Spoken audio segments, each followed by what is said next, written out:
నమస్కారం మీడియా వాళ్ళు ఇక్కడ వచ్చినందు అందరూ థ్యాంక్ యూ సో మచ్. ఈ ఫిలింలో నేను సుశీల అన్న పాత్ర పోషించాను. నాకు చిన్నప్పటి నుంచి యాక్టింగ్ అంటే చాలా ఇష్టం, కానీ ఎడ్యుకేషన్ తర్వాతనే ఈ ఫీల్డ్లో రావాలి అనేసి నేను ఎప్పుడు ట్రై చేయలేదు. అండ్ ఇమీడియట్లీ ఆఫ్టర్ 4th ఇయర్లో నేను ఇందులో ట్రై చేశాను అండ్ లక్కీగా ఈ రోల్ వచ్చింది. ఒక యాక్ట్రెస్కి ఫస్ట్ నుంచి లాస్ట్ దాకా స్క్రీన్ టైం దొరకడం ఈజ్ చాలా అదృష్టం అని చెప్పొచ్చు.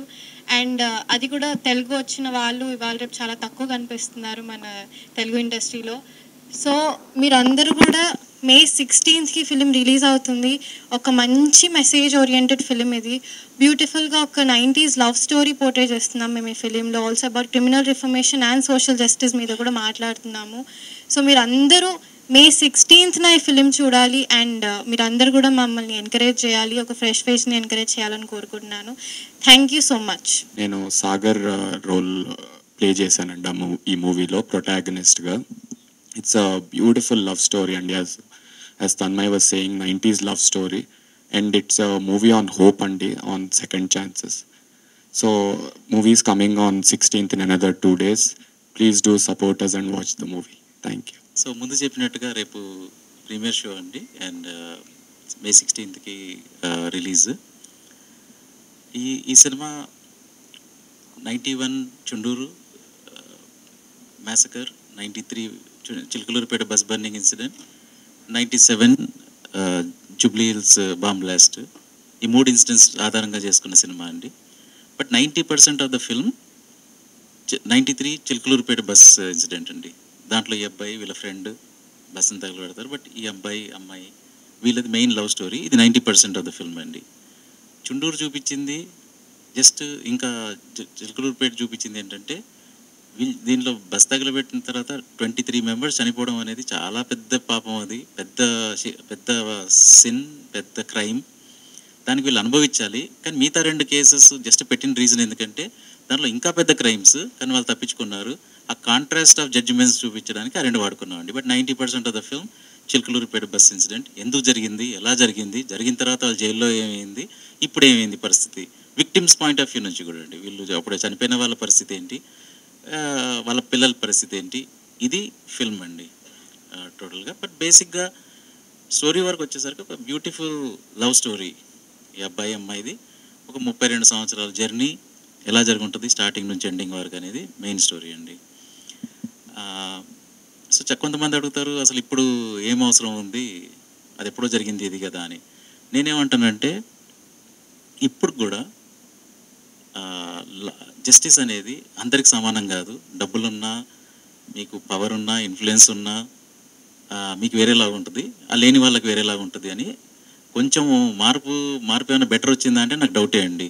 ఎందుకంటే హైకోర్టు వరకు వెళ్ళి, సుప్రీంకోర్టు వరకు వెళ్ళి ఫైట్ చేసే రిసోర్సెస్ ఉన్న వాళ్ళకి వేరే జడ్జిమెంట్ వస్తుంది, ఇవి లేని వాళ్ళకి వేరే జడ్జిమెంట్ వస్తుంది. అది అప్పుడేం మారలేదు, ఇప్పుడు కూడా సేమ్.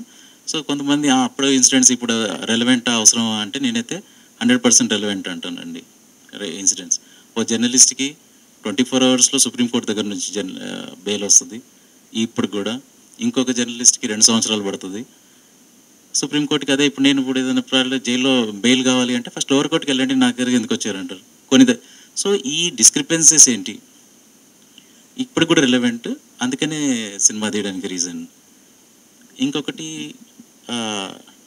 నేను అనుభవించింది ఇప్పుడు ఎంత కష్టం అనేది. నేను సెన్సర్ ఇది చేసినప్పుడు ఫస్ట్ అసలు సెన్సర్ గురించి నాకు కంప్లైంట్స్ ఉన్నాయి, బట్ ఫస్ట్ మంచి విషయాలు చెప్పాలండి. 0 కరప్షన్ ఉంది, ముందులాగా కాదు, స్మూత్గా ఉంది. నాకు వచ్చిన అతను ఫస్ట్ చాలా రెస్పెక్ట్ఫుల్గా మాట్లాడారు, జెంటిల్మెన్గా చేశారు. సో నాకు ఈ కట్స్ ఇచ్చినప్పుడు నేను అన్నప్పుడు ఇప్పుడు మళ్ళీ రివైజింగ్ కమిటీకి వెళ్ళాలి, నాకు అంత రిసోర్సెస్ లేదు, టైం లేదు.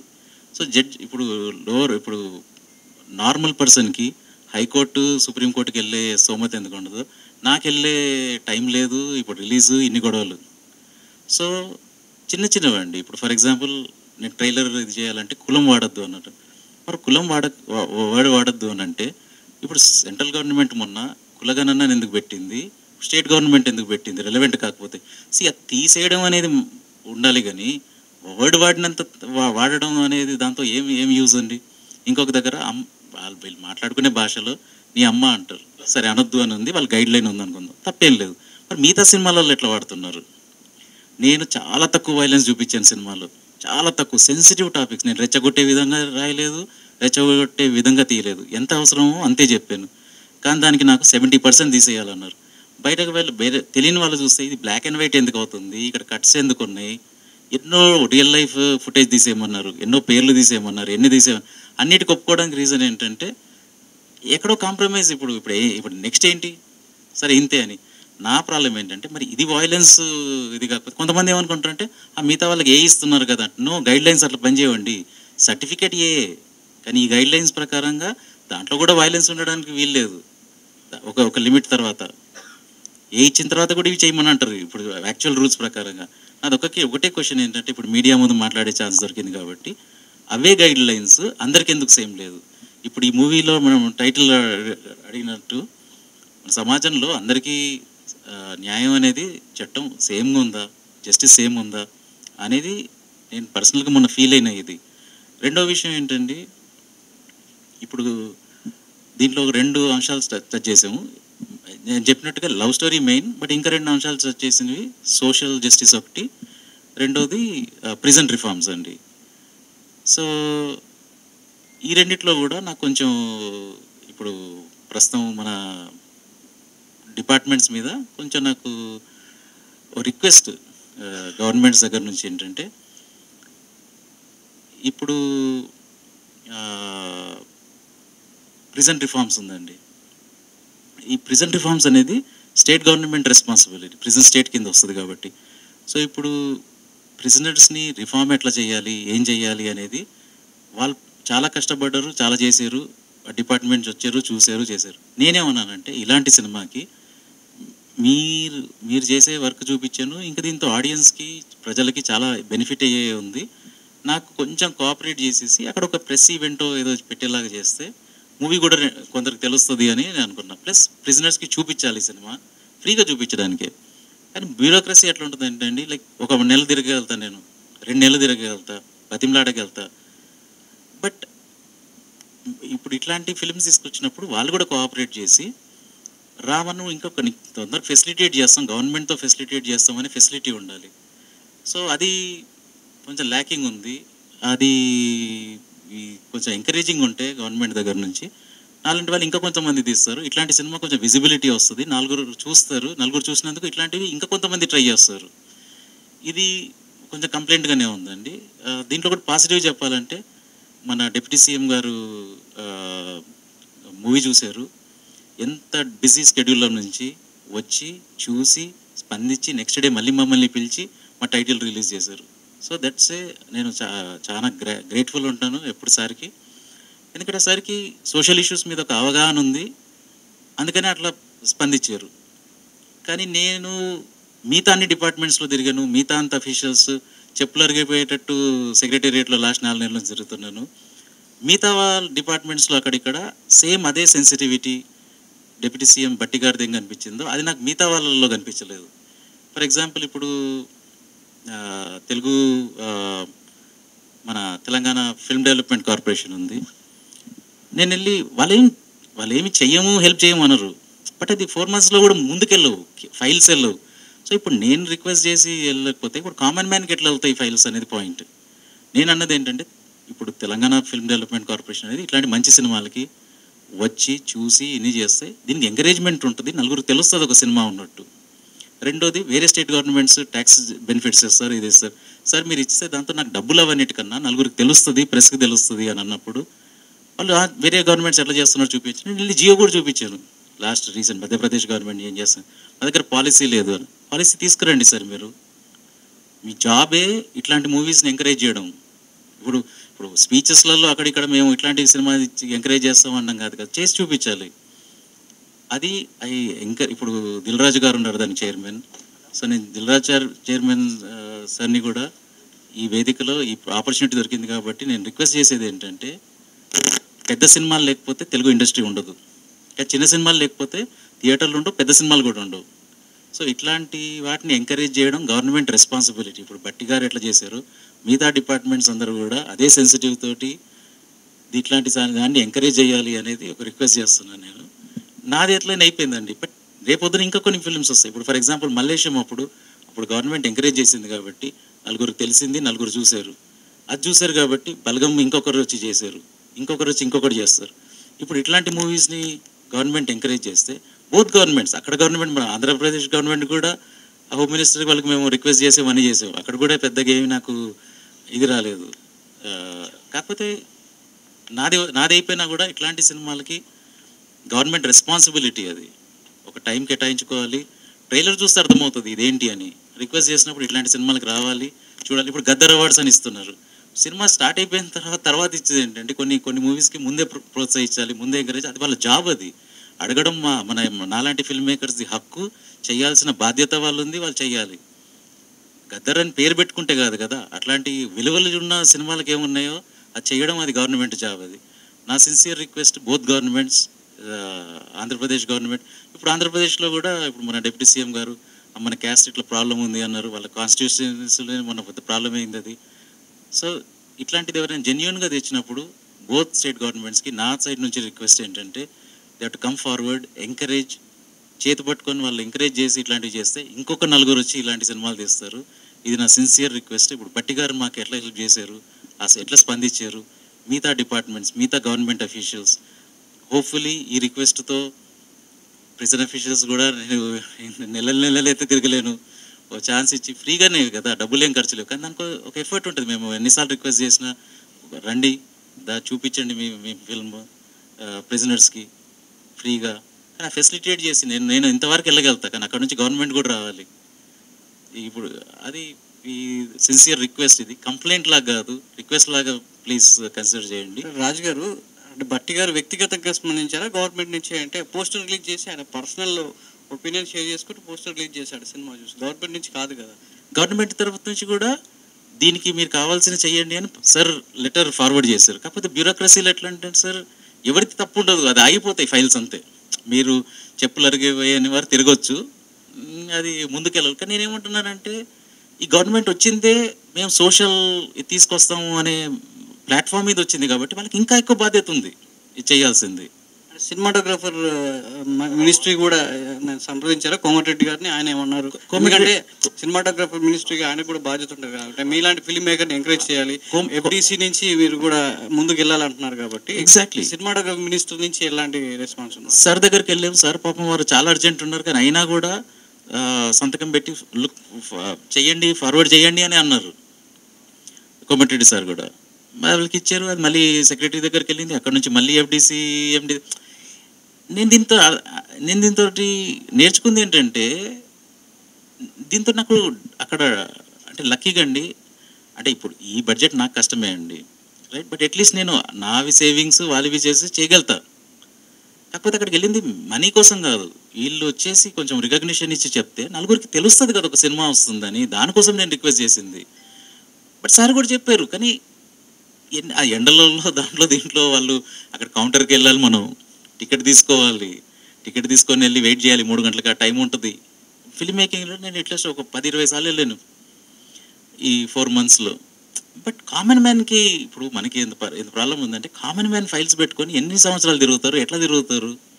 అంటే ఇది పెద్ద చర్చ దారి తీసేటువంటి అంశాలు మీరు మాట్లాడేటి అన్నీ కూడా చాలా. సో అది పక్కన పెడితే ఇప్పుడు మీ సినిమా ఒక క్వశ్చన్తో మొదలవుతున్నటువంటి సినిమాకి రిలీజ్ అయిన తర్వాత ఎంతవరకు మీకు సమాధానం దొరుకుతుంది అనేది మీ నమ్మకం? సమాధానం పెద్దగా దొరుకుతుందని నేను ఎక్స్పెక్ట్ చేయట్లేదు సార్. కాకపోతే ఏంటంటే అట్లీస్ట్ క్వశ్చన్ అయితే అడగాలి కదా అని అంటాను అంతే సార్. ఫస్ట్ ఎవరో ఒకరు ప్రశ్నించాలి కదా సార్. ఇప్పుడు సెన్సర్ ఉంది, నేనేం చెప్తున్నానంటే XV3 సంథింగ్ అని ఉంది, గైడ్లైన్స్ 3I అని ఉంది. ఇప్పుడు వరకు నాకు తెలిసినంత వరకు ఏ ఫిల్మ్ మేకర్ కూడా అడుగుండాడు 3I అంటే ఏంటి, గైడ్లైన్స్ అని 3I ఇది వెబ్సైట్లో ఉందా? ఇప్పుడు ఇండియా డిజిటల్ అయిపోయింది, అది ఇది అయిపోయింది అంటే ఏ డిజిటల్ ప్లాట్ఫామ్లో ఉంది? ఏదైనా ఇన్ఫర్మేషన్ ఎక్కడైనా దగ్గరకడైనా ఇవి మా సెన్సర్ గైడ్లైన్స్, దీంట్లో ఈ బూత్ ఉంటే మేము ఇవ్వము అని ఒక గైడ్లైన్ ఉంటే 3I అంటే ఇది అని అంటే అప్పుడు మనందరం చదువుకున్న వాళ్ళేం కదా, ముందంటే మనకు అర్థం కాలేదు కదా అనుకుందాం. ఇప్పుడైతే మనం చదువుకోగలుగుతాం కదా, ఒక రోజు కాకపోతే 2 రోజులు అర్థమవుద్ది. బట్ ఈ క్వశ్చన్ కూడా ఎవరు చేయలేదు కదా, 3I అంటే ఎక్కడ ఉంది అనేది మా గైడ్లైన్స్ ఎక్కడైనా పెట్టండి. ఫిల్మ్ మేకర్గా it's right of me to ask. కాకపోతే అక్కడ ఎక్కువ ఎందుకు గొడవ పెట్టుకొని ఎందుకు రావాలంటే ఇంకా అది ఫిలిం రిలీజ్కి ఉంది, ఇంకా నేను అది ఫైట్ చేయాలా, ఇది ఫైట్ చేయాలా. కాకపోతే ఏంటంటే ఈ ఫోరంలో కూడా ఎందుకు ఎవరు మాట్లాడరు అంటే నెక్స్ట్ ఫిలిం మళ్ళీ సెన్సార్ వాళ్ళు ఆపేస్తే ఎట్లా అని భయానికి మాట్లాడరు. అదే ఇప్పుడు గవర్నమెంట్కి ఇప్పుడు నేను ఓపెన్గా నేను దిల్ రాజు సార్ని ఇప్పుడు చైర్మన్గా అయ్యారంటే చాలా పెద్ద బాధ్యత అది. ఇప్పుడు సార్ ఒక గవర్నమెంట్ ఒక దాంట్లో కరెక్ట్గా చెప్పారు, ఏమని పైరసీకి ప్రతి ఒక్క ప్రొడ్యూసర్ వస్తాడు నా దగ్గరికి ఫిలిం రిలీజ్ ముందు, కావద్దు సార్ మీరు ఏమైనా చెయ్యండి అంటారు, తారగానే వెళ్ళిపోతారు, ఎట్లా సాల్వ్ అవుద్ది అన్నారు. 100% కరెక్ట్. కానీ అది ఎప్పుడు పవర్ లేనప్పుడు, మీరు ఒక ప్రెసిడెంట్ ప్రొడ్యూసర్స్ ఉన్నప్పుడు. బట్ ఇప్పుడు మీకు పవర్ ఉంది, చైర్మన్, మీరు పోలీస్ని మీరు తీసుకురావచ్చు, మీకు ఒక క్యాబినెట్ మినిస్టర్ హోదా ఉంది. సో ఇప్పుడు పైరసీకి ఇప్పుడు నెక్స్ట్ ఏంటి, మీరు ఏం చేశారు? ఇప్పుడు మీరు ఒక 10 year మీకు 4 ఏళ్ళు 5 ఏళ్ళు వచ్చినప్పుడు మీరు వెళ్ళిపోయేప్పుడు ఒక మార్క్ వదలాలి. మీకు ఇండస్ట్రీ ఎక్స్పీరియన్స్ ఉంది, మీరేన్ని దెబ్బతిన్నారు మీ మూవీ దాంతో, కానీ ఇప్పుడు మీకు పవర్ కూడా ఉంది.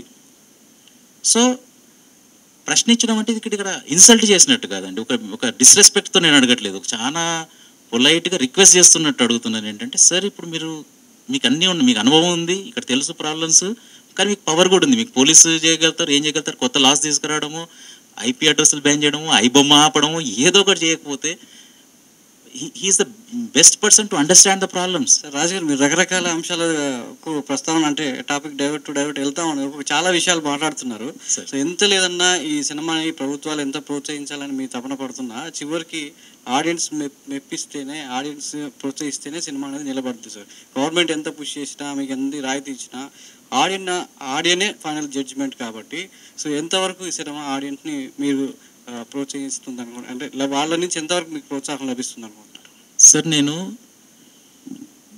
మొన్నే 8 AM మెట్రోతో దెబ్బతిన్నా కాబట్టి ఎక్కువ మంది రాకపోవచ్చు, చూడకపోవచ్చు ఎవరు అనే దాంతో ప్రిపేర్ అయ్యి వచ్చానండి ఈ సినిమాకి.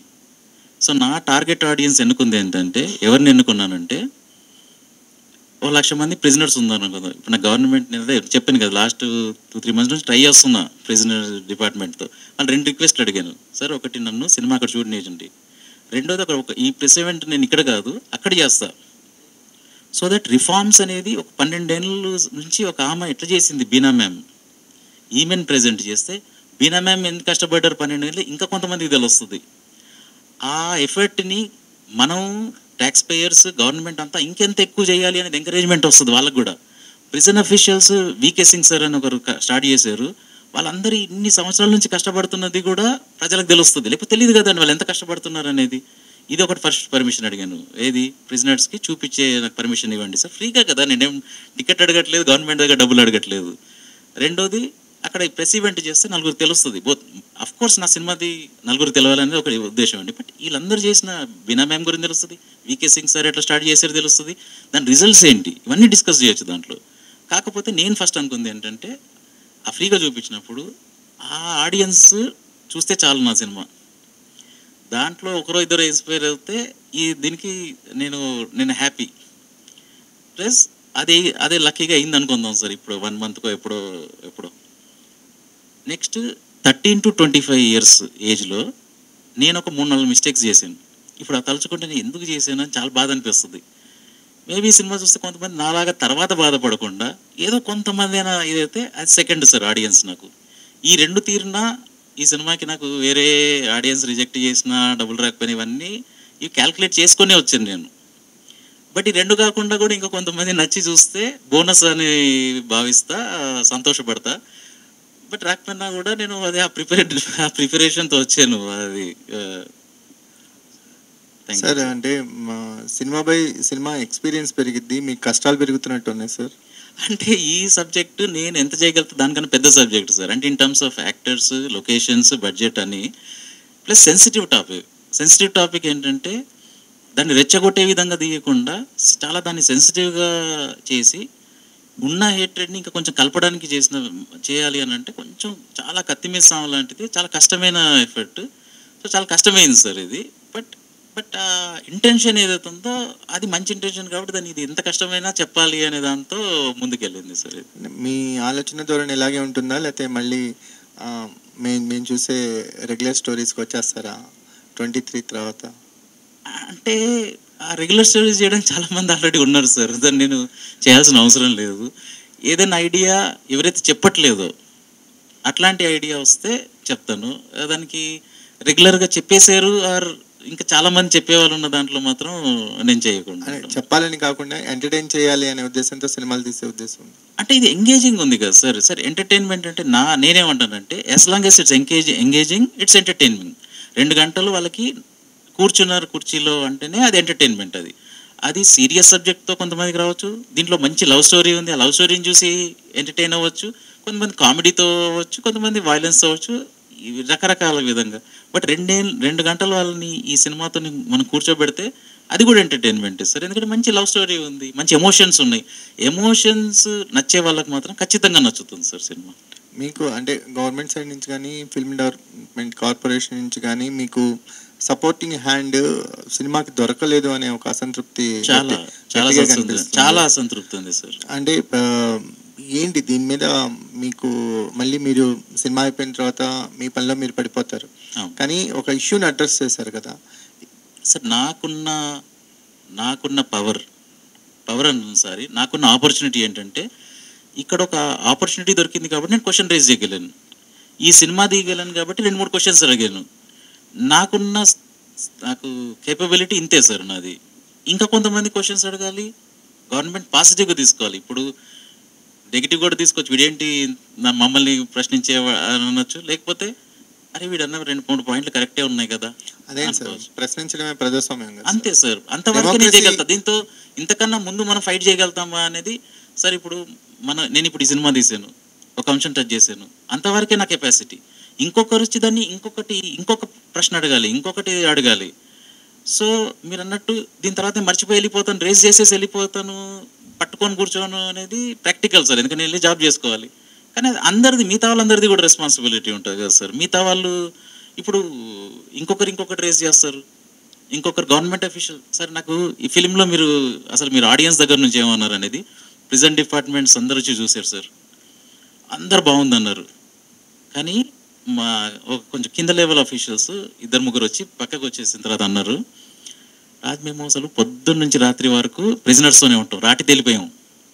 ఈ సినిమా చూసిన తర్వాత మా జాబ్ మేము ఇట్లా చేయొద్దు, ఇంకా ఎంపతితో వాళ్ళని మంచిగా ట్రీట్ చేసేలా చేయాలి అని వచ్చి చెప్పి వెళ్ళారు సార్. నాకు ఆల్రెడీ నా సినిమాకి నేను తీసిన ఆబ్జెక్టివ్ రీచ్ అయిపోయింది ఒక విధంగా చూస్తే. ఇంకా 2 ఉన్నాయి, వాళ్ళు ఇంకా criminal. This it self is a huge compliment. ఒకరు ప్రిజనర్స్లో వర్క్ చేసే వాళ్ళ ఎంప్లాయీసే వాళ్ళు వచ్చి మేము ఎలా చూడాలి అనేది మేము మార్చుకోవాలి రేపటి నుంచి అని అన్నారు సార్. మారుతారా పక్కన పెట్టినా ఆలోచన వచ్చింది, దాని ఇంకేం కావాలి సార్ అసలు. బట్ మీరు అన్న మళ్ళీ క్వశ్చన్కి వచ్చేసరికి నేను ఇంతనే చేయగలుగుతాను సార్. క్వశ్చన్ అది కూడా నాకు ఆపర్చునిటీ దొరికింది కాబట్టి నేను రేజ్ చేశాను. సెన్సార్ విషయంలో కూడా తక్కువ సమానం ఎక్కువ సమానం అనేది కనిపించింది 100%. అంటే మేము కొన్ని సినిమాస్లో ఈ డైలాగ్ ఎలా వదిలేస్తారని మేము ఆశ్చర్యపడిన సందర్భాలు కూడా ఉన్నాయి. కరెక్ట్. కానీ ఇలాంటి సోషల్ ఇష్యూ ఉన్న సినిమాలో మీకు సెన్సార్ మోర్ ఆర్మ్ ట్విస్ట్ చేసిందని అనిపిస్తుంది. నేను ఆర్మ్ ట్విస్ట్ అనట్లేదు సార్. నాకు వచ్చిన ఎవరైతే ఆరో ఉన్నారో జెంటిల్మెన్, నా ఒకటే పాయింట్ ఏంటంటే ఈ జెంటిల్మెన్నెస్ ఇంకా రూల్స్ మీద అవ్వట్లేదు ఎందుకు లేదనేది. నాకు ఇక్కడ కష్టపెట్టారు అనేది కూడా అడగట్లేదు. ఐదర్ అన్ని లిబరల్ చేయండి, ఒక గైడ్ లైన్స్ పెట్టిన గైడ్ లైన్స్ పబ్లిష్ చేయండి ఎక్కడైనా మేము చదువుకోవడానికి. బట్ కొంచెం అసంతృప్తి ఎందుకు ఉంటుందంటే సార్, నేను సెల్ఫ్ సెన్సర్షిప్ పెట్టుకొని తీసిన సినిమా. మీరు ఒక పద్ధతిగా సపోజ్ బయట అనుకుంది సార్, మీరు ఒక దొంగతనం చేయొద్దు, అబద్ధాలు ఆడొద్దు, ఇట్లాంటివి 10 పెట్టుకొని మీరు వెళ్తున్నారు. ఇంకొకరు వచ్చి నువ్వు చేయొద్దు అన్నప్పుడు మీకు నేను చేస్తున్నా కదా మీరు ఎందుకు చెప్తున్నారు అన్నట్టు ఉంటుంది. అది కొంచెం అషేమ్డ్ ఫీల్ అవ్వాలి మనం. మనకు ఒకరు వచ్చి సెన్సర్ నువ్వు ఇట్లా తీయొద్దు ఇట్లా చెయ్యొద్దు అని అంటే మన జాబ్ మనం సరిగ్గా చేసుకోలేనట్టు. అక్కడ మనని ఒకరు సెన్సర్ మనని ఇవి చెయ్యనంటే మనకేమైంది, మన బ్రెయిన్ ఏమైంది, రాసేటప్పుడు ఏమైంది, తీసేటప్పుడు ఏంది, మనకెందుకు లేదు అని ఒక I should feel ashamed to get a comment something like that, to trim something. Sir మీ మాటలు ఏమిటంటే మీరు బాగా వ్యాస్ట్ నాలెడ్జ్, ఎక్కువ నాలెడ్జ్ ఉన్న పీపుల్లా కనిపిస్తున్నారు. అయితే మీ సినిమాలని ఈ టైప్లోనే ఉంటాయా ఫ్యూచర్లో? ఇంకా అదే సార్ నేను అంటే ఏంటంటే ప్రస్తుతానికి అసలు నెక్స్ట్ సినిమా తీసే ఏ ఆలోచన లేదు సార్. ఎందుకంటే ఇది చాలా కష్టమైన పని, ఎస్పెషల్లీ నాలాంటి వాడికి 2-3 సంవత్సరాలు పట్టాలి రీసెర్చ్ చేయాలన్నా మళ్ళీ చేయాలన్నా. సో అసలు zero idea of making a film. So ఇది లాస్ట్ ఫిలిం అవ్వచ్చు, అయినా కూడా నాకు అసలు నాకు చాలా తృప్తిగా ఉంది. నా ఫిల్మ్ మేకింగ్ 5 సినిమాలు రాసుకున్నా, చేసుకున్నా, 3 డైరెక్ట్ చేసుకున్నా, చాలా తృప్తిగా ఉంది నాకు అసలు ఏం అసంతృప్తి లేదు ఇది లాస్ట్ సినిమా అయినా. బట్ సపోజ్ ఏమన్నా మళ్ళీ నెక్స్ట్ ఐడియా వస్తే, ఇంత స్ట్రాంగ్ ఐడియా వస్తే, అరే ఇది ఎగ్జైటింగ్ ఉంది కదా, 2 సంవత్సరాలు కష్టం ఉంటుంది, మళ్ళీ రిలీజ్ ప్రాబ్లమ్స్ ఉంటాయి, ఇవన్నీ ఉంటాయి అంటే ఈ ప్రాబ్లమ్స్ని కన్నా ఇంకా పైగా ఉండాలి ఆ ఐడియా. అప్పుడు సేమ్ ప్రసూతి వైరాగ్యంలా సార్, ఒక పిల్లోడు వచ్చిన తర్వాత అమ్మో నాతో కాదు అని వాళ్ళు భయపడి వెళ్తారు, మళ్ళీ అది మర్చిపోయిన తర్వాత మళ్ళీ ఒక ఇంట్రెస్ట్ వచ్చిన తర్వాత అరే మరీ బాగుంటుందేమో అని అప్పుడు ఎట్లాంటిది ఏమైనా ఐడియా వస్తే చూస్తాను సార్. మీ ఐడియాని కామన్ ఆడియన్ ఏమైనా థింక్ చేయగలరా, రిసీవ్ చేసుకోగలరా? ఎందుకంటే సెన్సార్ వాళ్ళు 2 సార్లు చూశారు ఈ సినిమాని. మీరు అర్థమైందా అని అడిగారంట, ఇందాక నాకు అర్థమైంది ఇంకోసారి చూడండి మీరు అని వాళ్ళు చూశారు. కామన్ మ్యాన్ కూడా 2 సార్లు చూడాలా, ఒకసారి చాలా? లేదు సార్, అంటే నేను వాళ్ళు సారీ నేను మరి సరిగ్గా ఎక్స్ప్లెయిన్ చేయలేదేమో సార్. మీకు అర్థమైందా అన్న తర్వాత నేను ఎక్స్ప్లెయిన్ చేసిన తర్వాత బయట ఉండమన్న తర్వాత వాళ్ళు మళ్ళీ చూడలేదు, వాళ్ళు మళ్ళీ డిస్కస్ చేసుకున్నారు వీడు అన్న పాయింట్లో. అందుకని నేను I have great respect to the officer who came. ఎందుకంటే నా మాట కూడా విన్నారు. ఏ నుంచి ఇంకా కట్స్ దగ్గర నేను కొంచెం ఇది ఉన్నాను, బట్ వాళ్ళు బయటికి రమ్మని వీడన్న పాయింట్లో కరెక్టే ఉంది కదా, ఈ సినిమా తర్వాత ఏంటి, వీళ్ళు బయటికి ఎట్లా వచ్చారు థియేటర్లో నుంచి, ఇంకా హింస చేయాలని వచ్చారా, చెయ్యొద్దని మీకు ఏమనిపించింది అన్న తర్వాత నన్ను కూర్చోబెట్టి నన్ను నెక్స్ట్ క్వశ్చన్ ఏం అడిగారంటే, సార్ నీకు 23 అని టైటిల్ చూస్తుంటే ఏం గుర్తొస్తుంది నీకు, మరి చనిపోయిన వాళ్ళు గుర్తొస్తారు కదా, దీనికి ఏ వచ్చిందంటే, సార్ మీరు అట్లా ఆలోచిస్తున్నా, నేను ఆలోచిస్తుంది ఏంటంటే వాడికి ఎవ్రీ సెకండ్ గుర్తుకు రావాలి, 23 ప్రాణాలు తీసాను అనే అది ఎంత పెద్ద పాపం చేశాను అనేది ఎవ్రీ 23 నిమిషాలకి 23 క్షణాలకు గుర్తు రావాలి వాడికి. అది నేను అనిపించింది సార్. అంటే వాళ్ళు కన్విన్స్ అయ్యి అట్లీస్ట్ నాకు అక్కడికి ఇచ్చారు. ఈ 13 కట్లు ఇవన్నీ కూడా రాకపోతే బాగుండేది, బట్ అట్లీస్ట్ అంతవరకు అయితే విన్నారు నాది. సరే, ఇందాక మీరు అంటే అవుట్ ఆఫ్ సినిమా ఈ అవార్డులు అనేది బిఫోర్ ఇవ్వాలి అన్నట్టుగా అన్నట్టున్నారు. నేను అనలేదు సార్, నేను అన్నం ఏంటంటే తర్వాత అవార్డు, ఇప్పుడు చిన్న సినిమా ఇట్లా తీసాను తర్వాత నాకు అవార్డు ఇస్తే ఏం యూజ్ సార్, మీరు ముందొచ్చి సినిమా చూసి, అన్ని సినిమాలు చూడడానికి వాళ్ళకి టైం లేదు కదా సార్, మినిస్టర్లు ఉన్నారు, ఎన్నో లక్ష పనులు ఉంటాయి, బట్ ట్రైలర్ ఉంది. నేనేమన్నాను, ట్రైలర్ చూసి ఇది మంచి కరెక్ట్ కాస్ అనిపిస్తే మీ డిపార్ట్మెంట్ వచ్చి చూసి మళ్ళీ సార్ ఇప్పుడు ప్రెస్ ఉన్నారు, మీకు ఎందుకు వేస్తాం సార్, ఇప్పుడు ఈరోజు ప్రెస్కి ఇది సార్ చూడండి, బాగాలేకపోతే మీరు రాయండి, బాగుంటే మాత్రం మంచిగా ఎంకరేజ్ చేయండి సార్ అని అంటాం. వాళ్ళకు కూడా చెప్పేది అదే కదా సార్, మీరు చూడండి, నేను చెప్పింది ఏంటంటే ట్రైలర్ చూడండి సార్, ఇది మీరు గవర్నమెంట్ చేయాల్సినవి 2 విషయాలు ఉన్నాయి దీంట్లో అనిపిస్తుందా మీకు, సోషల్ జస్టిస్ ఒకటి ఉంది, ప్రిజన్ రిఫార్మ్స్ ఒకటి ఉన్నాయి, ఈ 2 గవర్నమెంట్ రెస్పాన్సిబిలిటీస్ అయినా దీంట్లో కనిపిస్తుందా మీకు ట్రైలర్లో, కనిపిస్తుంది అని అంటే వచ్చి చూడండి సార్, చూసిన తర్వాత కూడా చెయ్యండి అని మనకి ఏ హక్కు ఉంటుంది సార్ గవర్నమెంట్ ఎంకరేజ్ చేయడానికి, చూసి నచ్చితే అప్పుడు చెయ్యండి అని అన్నా. సో బట్టి గారు కూడా చూసి ప్రెస్ కాన్ఫరెన్స్ అట్లాంటిది ఏమి ఇవ్వలేదు సార్, చూశారు సార్. అప్పుడు సార్ని అడిగింది, సార్ చూస్తే మీకు నచ్చితే ఓ టైటిల్ రిలీజ్ చేస్తే నలుగురికి మాకు తెలుస్తుంది అంటే, సార్ పిలిచి అన్ని పనులలో పక్కకు పెట్టి మాకు చూపించి ఇది చేసి ఎంకరేజ్ చేశారు. సో ఆ స్పందన అది అన్ని డిపార్ట్మెంట్లలో ఉంటే బాగుంటుంది అని అనిపించింది.